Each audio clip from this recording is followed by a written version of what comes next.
매니저 갑질 및 주사 이모 의혹으로 방송을 중단한 박나래 씨 소식입니다.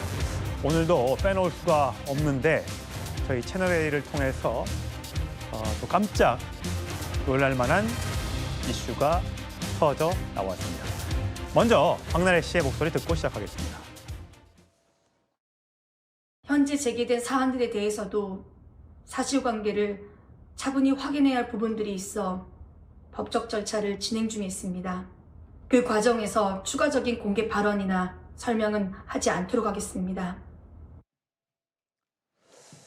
방송인 박나래 씨의 전 매니저들이 노동청에 진정서를 냈고 그 진정서를 저희 채널A가 확보를 했습니다. 여러 내용 가운데 이런 게 있습니다. 운전석과 조수석에 타고 이동 중인데 박 씨가 뒷좌석에서 남성과 함께 어떤 특정 행위를 했다.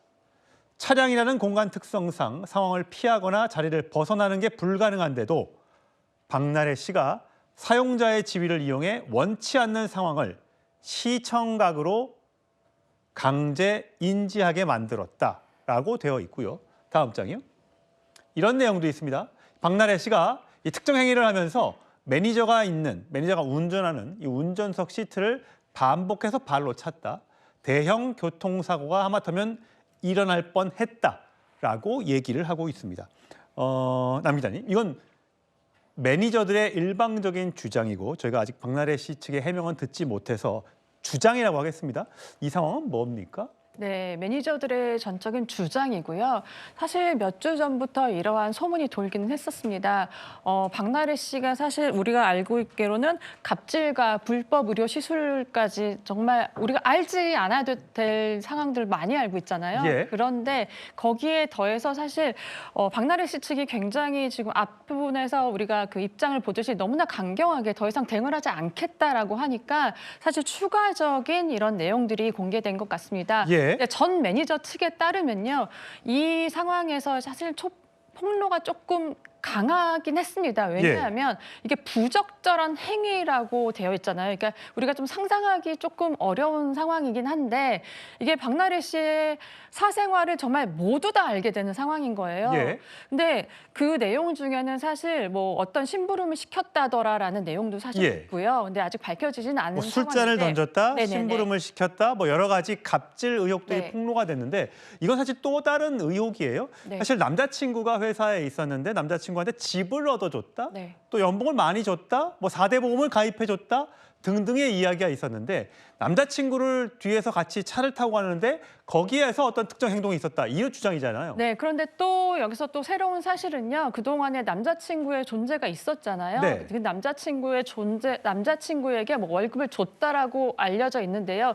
여기에 있는 동석한 남자는 또 다른 남성으로 또 알려져 있습니다. 예. 그래서 이게 정말로 우리가 굳이 알지 않아야 할 사실들이 지금 알려지고 사실 있는데요. 사생활이죠. 네, 뭐 사생활은- 남자친구가 한 명이든 두 명이든 건 박나래 씨 개인사죠. 네, 개인사인데 이 행동들이 사실 남자친구를 만나는 것까지는 그럴 수 있습니다. 그런데 아시다시피 이 부적절한 행위를 하는 가운데서 굉장히 위협을 가한 거죠. 그러니까 차에 매니저가 타고 있었던 것이 더 큰 문제인 네. 거죠. 본인들이 둘이서 어떤 행동을 하든 간에 그것은 자유라고 할 수 있지만 어쨌든 운전 매니저가 있음에도 불구하고 뭔가 행동을 했다는 것이 부적절하다는 건데, 저 임주혜 변호사, 그렇다면요.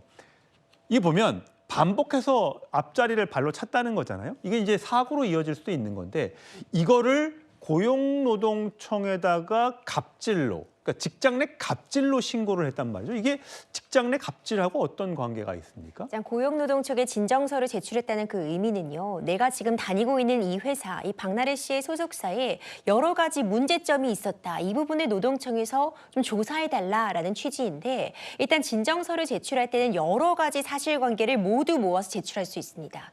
그리고 형사 고소와는 좀 다른 점이 입증 책임이 좀 완화되어 있다라는 평가도 가능한데, 구체적으로 이런 차량에서 이런 특정 행위가 있었고 내가 고스란히 노출이 되어서 정신적인 피해를 입었다라는 걸 이 직장 내 괴롭힘의 한 유형으로 서술할 수는 있는데 야. 이걸 증거까지 붙일 필요는 없다는 거죠. 예.